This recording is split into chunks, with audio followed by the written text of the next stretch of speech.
Assalamualaikum warahmatullahi wabarakatuh. Perkenalkan, nama saya Nur Rahmi, unit kerja SDN Baluase, Kecamatan Dola Selatan, Kabupaten Sigi. Assalamualaikum warahmatullahi wabarakatuh. Perkenalkan, nama saya Nur Alamsyah, unit kerja Puskesmas Maru, Kabupaten Sigi. Assalamualaikum warahmatullahi wabarakatuh. Perkenalkan, nama saya Zulfiani dari unit kerja SDN Wisolo, Kecamatan Dola Selatan, Kabupaten Sigi. Assalamualaikum warahmatullahi wabarakatuh. Perkenalkan, nama saya Faiza Zulfatin. Jabatan saya adalah sebagai seorang perekam medis di Puskesmas Kenfaro. Assalamualaikum warahmatullahi wabarakatuh. Perkenalkan, saya Ghazali, CPNS Kabupaten Sigi, angkatan 69, unit kerja di Dinas Koperasi dan UMKM Sigi. Terima kasih.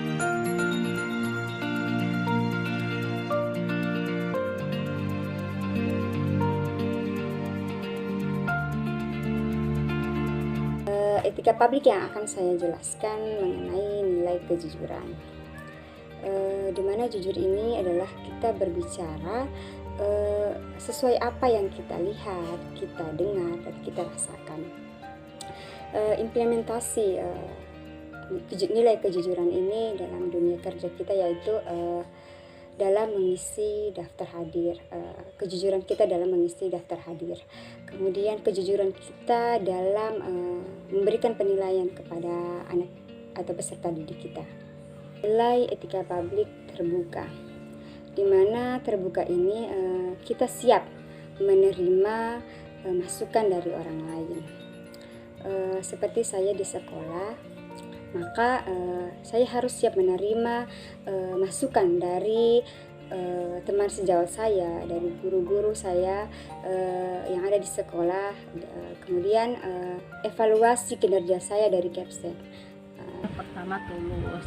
Dalam artian tulus dalam memberikan pelayanan.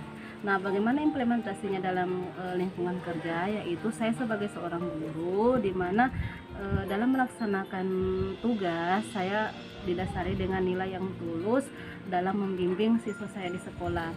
Baik, selanjutnya yaitu nilai etika sopan.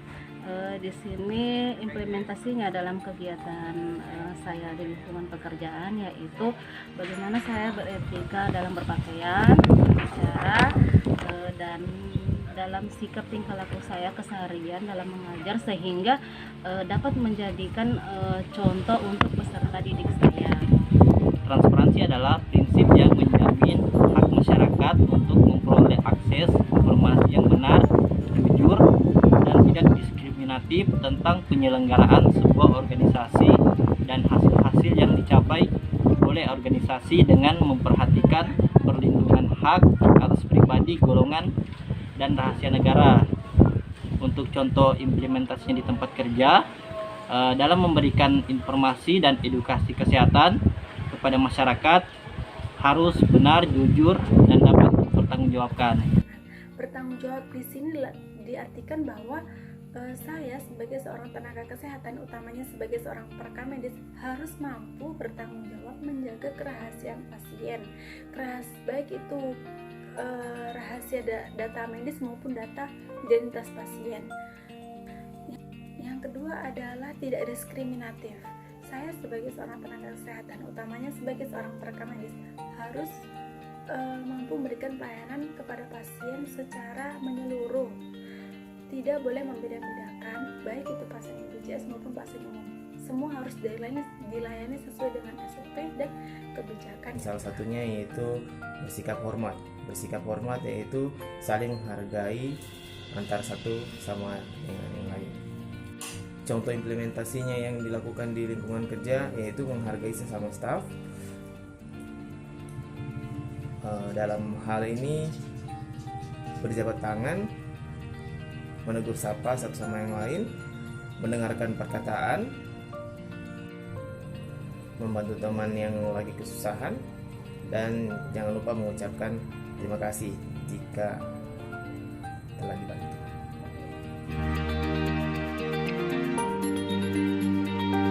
Di sini saya akan menjelaskan tentang nilai komitmen mutu, yaitu efektif. Efektif adalah suatu usaha untuk mendapatkan tujuan sesuai dengan yang ditetapkan, baik secara personal maupun instansi.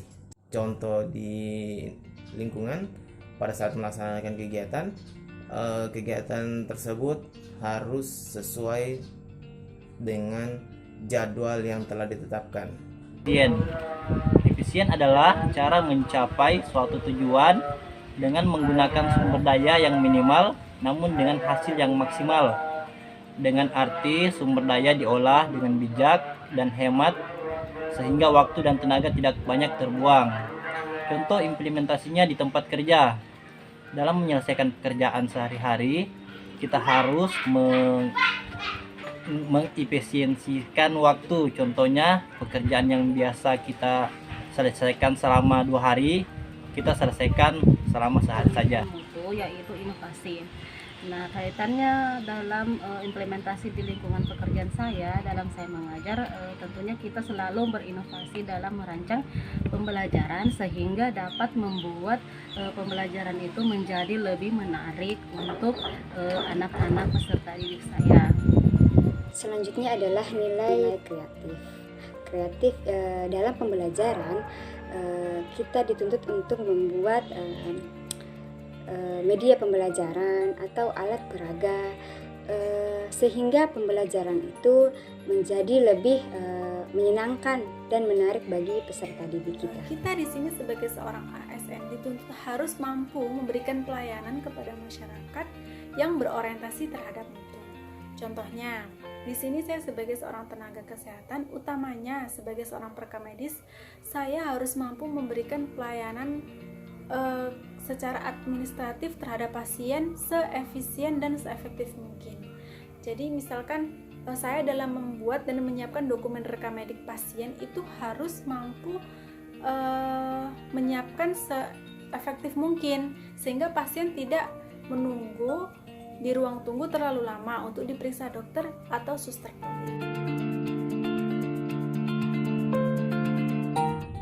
Nilai anti korupsi. Nilai yang dijabarkan yaitu nilai kejujuran. Suatu sikap yang mengatakan hal-hal yang sebenarnya dan juga niat dan ucapan sesuai dengan perbuatan. Contohnya, jika melakukan suatu kesalahan, kita harus berani mengakui kesalahan tersebut. Misalnya, jika datang terlambat pada saat absen, kita harus berani mengakui bahwa hari ini kita terlambat datang ke kantor, bukan dengan berbohong untuk melindungi diri sendiri dari kesalahan yang dilakukannya. Selanjutnya yaitu nilai peduli. Peduli ini di mana kita memiliki rasa sayang atau rasa simpati.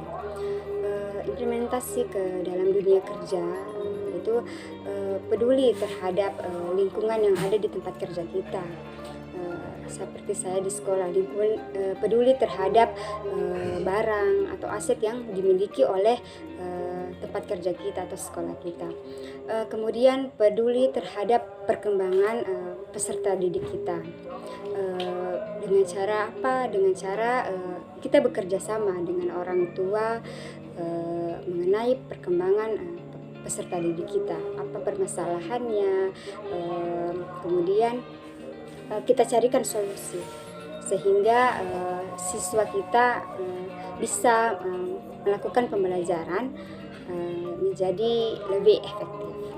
Kemudian nilai dasar anti korupsi mandiri, di mana mandiri ini itu memiliki karakter yang kuat, memiliki inisiatif dan tidak menggantungkan keputusan kepada orang lain.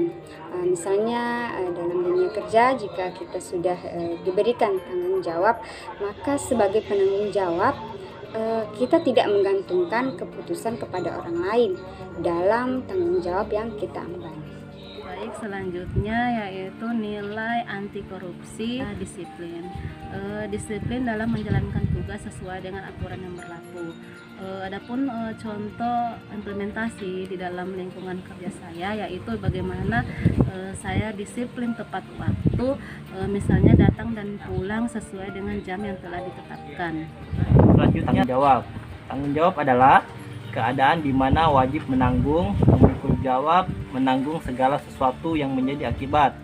Bertanggung jawab dimaksudkan sebagai suatu keadaan di mana semua tindakan, perbuatan, dan sikap merupakan penjelmaan dari nilai-nilai moral serta kesusilaan.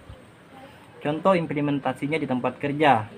Dalam melaksanakan pekerjaan sehari-hari, kita harus bertanggung jawab menyelesaikannya tepat waktu. Kerja keras adalah kegiatan kerja yang dilakukan secara sungguh-sungguh, tanpa mengenal kata lelah, pantang menyerah, dan tidak akan berhenti bekerja sebelum target dan tujuan yang dimiliki tercapai. Contoh implementasinya di tempat kerja. Dalam melaksanakan tugas sehari-hari, kita harus bekerja keras agar hasil yang diraih maksimal. Selanjutnya yaitu nilai berani. Dalam artian berani dalam menolak perintah yang berlawanan dengan aturan, seperti ketika di lingkungan kerja, jika ada teman atau rekan kerja kita yang mengajak kita ke hal yang tidak baik, kita harus berani dalam mengatakan tidak dengan cara yang sopan. Bahwa bagaimana seorang ASN itu mampu bersikap adil dan sederhana dalam memberikan pelayanan kepada masyarakat.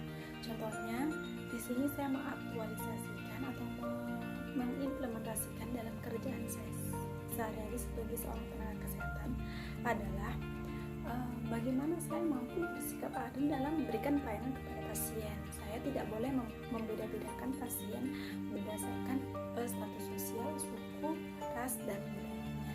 Jadi saya harus memberikan pelayanan yang terbaik menyeluruh kepada semua pasien sesuai dengan SOP dan kebijakan yang berlaku. Kemudian bersikap sederhana. Jadi saya sebagai seorang ASN utamanya, sebagai tenaga kesehatan harus mampu bersikap sesederhana mungkin dalam memberikan pelayanan kepada pasien.